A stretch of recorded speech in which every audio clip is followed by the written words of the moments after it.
जय श्री कृष्ण दोस्तों। आज हम लोग चर्चा करने जा रहे हैं भगवान श्री राम के पूर्वज सत्यवादी राजा हरिश्चंद्र के विषय में, जो सत्यवादी होने के साथ ही विद्वान, सत्यवादी, पराक्रमी, दाता, धर्मवान और दयावान भी थे। तो चलिए दोस्तों, बिना किसी विलंब के आज का वीडियो शुरू करते हैं। सतयुग के अंतिम काल में सूर्यवंशी इक्ष्वाकु वंश में सत्यवादी महाराज हरिश्चंद्र अयोध्या में राज कर रहे हैं। वे बड़े सद्गुणी महापुरुष हैं और सदैव पुण्य और तप करने में उनका समय व्यतीत होता था। वे बड़े ही विद्वान, सत्यवादी, पराक्रमी, दाता, धर्मवान और दयावान थे। उनके राज्य में सत्य का ही शासन था, सत्य ही न्याय था और सत्य के सिवाय कहीं भी मिथ्या व्यवहार नहीं था। राजा और प्रजा में खूब प्रेम था। मनुष्य में पूर्ण समानता थी और उस धर्म राज्य में कोई मनुष्य किसी से बढ़कर सुख सुविधा नहीं चाहता था। सत्यवादी राजा हरिश्चंद्र के राज्य में न्याय का तराजू सबके लिए बराबर था। दोस्तों, महाराज हरिश्चंद्र की पत्नी महारानी शैल्या, जिन्हें कुछ स्थानों में तारामती के नाम से भी जाना जाता है, वे भी धर्म, सत्य और न्याय के प्रति वैसा ही अनुराग रखती थीं। राजा रानी सभी तरह से सुखी थे। दोस्तों, जब महाराज हरिश्चंद्र चक्रवर्ती नरेश बन चुके थे, तब उन्हें राष्ट्रीय यज्ञ करने की सूझी। यज्ञ निर्विघ्न समाप्त होने पर एक दिन विश्वामित्र आए। गुरु वशिष्ठ ने विश्वामित्र से राजा की सत्यप्रियता, उदारता और दानशीलता की बड़ी प्रशंसा की, लेकिन विश्वामित्र ने यह सब बात पहले नहीं मानी। वशिष्ठ के आग्रह करने पर विश्वामित्र ने राजा की परीक्षा लेने का निश्चय किया। एक दिन राजा हरिश्चंद्र शिकार खेलने जंगल गए हुए थे।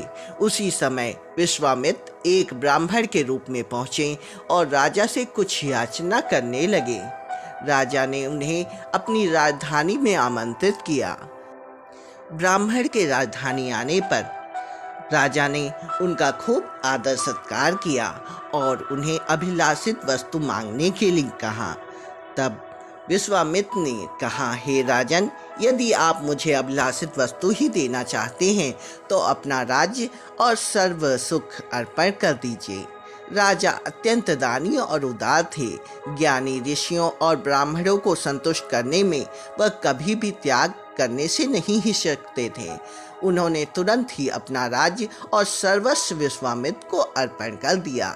इसके बाद विश्वामित्र ने उनसे उचित दक्षिणा भी मांगी।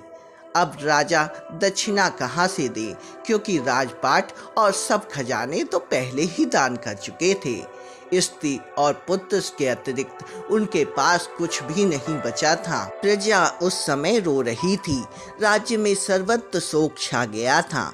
राजा जब अपने पुत्र और स्त्री सहित विदा होने लगे, तब विश्वामित्र ने सामने पहुंचकर उन्हें दक्षिणा देने की प्रतिज्ञा की याद दिलाई। राजा ने छाती ठोंक कर कहा, हाँ भगवान, मैं अवश्य दूंगा, पर मुझे थोड़ा सा समय दीजिए। विश्वामित्र ने कितनी ही बाधाएं उपस्थित की, पर राजा हरिश्चंद्र उन सब को पार करके काशी पहुँचे। काशी में भी ब्राह्मण का वेश बनाकर विश्वामित्र ने कठिन से कठिन परीक्षा ली, पर सत्यवादी राजा हरिश्चंद्र सभी में उत्तीर्ण होते हुए चले गए। विश्वामित्र को दक्षिणा देने के लिए अंत में हरिश्चंद्र ने अपनी रानी तारामती और पुत्र रोहित को एक ब्राह्मण के हाथ बेच दी। दोस्तों, विश्वामित्र के आने पर हरिश्चंद्र ने उन्हें वह धन दे दिया और कहा, भगवान, अपनी स्त्री और पुत्र को बेचकर यह धन मैंने पाया है, इसे लीजिए और मुझे ऋण से मुक्त कीजिए। पर विश्वामित्र इससे संतुष्ट ना हुए और उन्होंने कहा, मुझे एक महान यज्ञ करना है, जिसके लिए यह धन बहुत ही कम है। अंत में विश्वामित्र ने बहुत आग्रह करने पर हरिश्चंद्र को स्वयं ही अपने आप को एक डोम के हाथों बेचना पड़ा और जो धन मिला वह उन्होंने प्रसन्नता पूर्वक विश्वामित्र को दे दिया। देवताओं ने भी राजा की बड़ी प्रशंसा की। दोस्तों, राजा हरिश्चंद्र अब चंडाल की दास्ता करने लगे। ये शमशान में रहकर दाह कर्म करने वालों से कर लेते थे और उनके मुर्दे जलाते थे। उधर उनकी रानी तारामती पुत्र सहित एक ब्राह्मण के यहाँ दास्ता करती थी। एक दिन राजकुमार रोहित ब्राह्मण के लिए फूल चुनने के लिए गए हुए थे और जब वह फूल लेकर लौट रहे थे तो विश्वामित्र द्वारा प्रेरित एक सर्प ने रोहित को डस लिया। रोहित की उसी समय मृत्यु हो गई। रानी ने जब पुत्र की मृत्यु सुनी तो बेचारी बड़ी दुखी हुई। दोस्तों, रोती हुई रानी अपने पुत्र के दाह कर्म करने के लिए शमशान पहुंची। उन्होंने घूंघट ले रखा था, इसलिए डोम का काम करने वाले राजा हरिश्चंद्र ने रानी को नहीं पहचाना और वे उससे शमशान का कर मांगने लगे। रानी तारामती रोकर कह रही थी, मैं एक अनाथ अबला हूँ, मेरे पास देने के लिए कुछ भी नहीं। रानी अपना राज सुख याद करके बिलाप करके रोने लगी। तब हरिश्चंद्र ने उसे और रोहित को पहचान लिया। बिलाप करते हुए राजा फिर वे भी रोने लगे।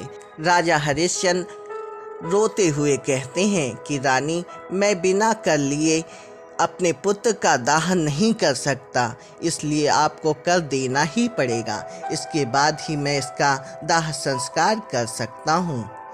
राजा के कर मांगने पर रानी ने अपने साड़ी का एक भाग फाड़कर राजा को कर के रूप में दे दिया। उसी समय विश्वामित्र सहित देवताओं ने पहुंचकर हरिश्चंद्र का हाथ पकड़ लिया। उन्होंने राजा के सत्यव्रत की बड़ी प्रशंसा की। राजकुमार पुनः जीवित कर दिया। विश्वामित्र ने प्रसन्न होकर अपने कितने ही तप का फल राजा को दे दिया।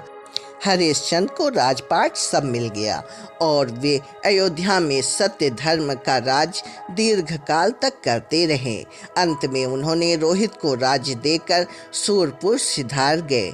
अत्यंत विपत्तियों में भी मनुष्य को धैर्य तथा सत्य को नहीं खोना चाहिए।